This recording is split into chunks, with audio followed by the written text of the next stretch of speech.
Am I filming? I'm not filming. Oh.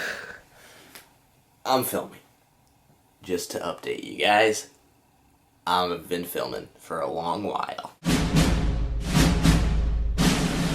You gonna be on my f***ing time! So welcome to our first actual Friday video. I'm gonna be doing the first one, so I've deemed this Casey Week.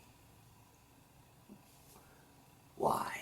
But I'm not going to be doing a review for you today. I'm just going to be talking about something I think is important to talk about and bring up. So today's video is about women in film, or more specifically, the Bechdel test. I understand that the topic of women in film might be kind of ironic coming from a guy, so I've put some links in the description to some fantastic videos by some lovely ladies about the same sort of topic, whether it be their observations of Hollywood, or the Bechdel test, or even their experiences in Hollywood. Go check them out, they're great. So without further ado, I'll get started on the Bechdel test. The Bechdel test was created in 1985 by Alison Bechdel in one of her cartoon strips called The Rule. To pass the Bechdel test, a movie, or any other pop culture thing for that matter, has to do all of three things. 1. Does your movie have more than one lead female, or to make things simpler, 2 or more females that actually have names? 2. Do these 2 or more females talk to each other? And 3rd, is there conversation about something other than a man? To give you some reference, on this side are some movies that do pass the Bechdel test, and on this side are some movies that don't pass the Bechdel test. So, as you can see, the Bechdel test isn't a gauge of whether a film is good or not,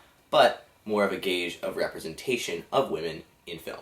Another thing I'd like to mention, the Bechdel test isn't a flawless system for equality in film. For some, the Bechdel test can seem a bit outdated, only focusing on the male and female binaries, and for the purposes of this video, I am also strictly going to be sticking to the male and female binaries. Other terms of representation is a video for another day. Second, the film can be totally equal without passing the Bechdel test. For one, if a film has a small ensemble focusing equal parts on male and female, but females just don't end up talking to each other, it can be just as equal as another movie that does pass the Bechdel test. Now that I've explained the Bechdel test and a little bit more, I'm going to take a few steps back and talk about why representation is important. Ever since the cinema was first created, film has always been a reflection of our society. Big studios tend to do things like this so they can sell to a general audience and what the mass appeal is going to be. If we can start realizing in film that women are better represented and have just as much screen time and just as much of a character as men do, then we can start making even more steps forward in actual daily life.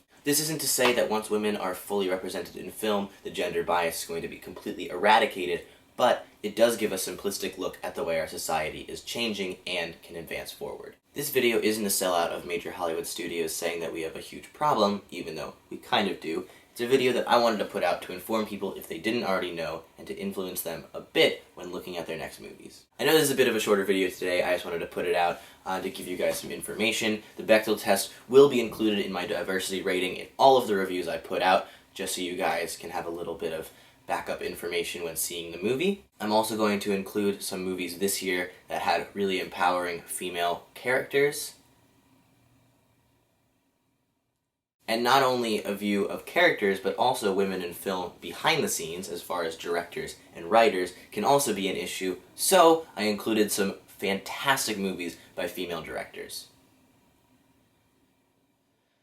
So like I said, I will be including the Bechdel test in all of my reviews, and hopefully you can go out and support movies that have strong female characters, that pass the Bechdel test, or have female directors. This isn't to say you can't see movies directed by men or having male characters, because those are the majority of the movies that I like. They just tend to be made more. But when a movie does come out, like Selma or Pitch Perfect 2, then go support those female directors, or a really cool female character like Mad Max and The Final Girls. Go check those out. Thank you guys so much for watching. Don't forget to like and subscribe.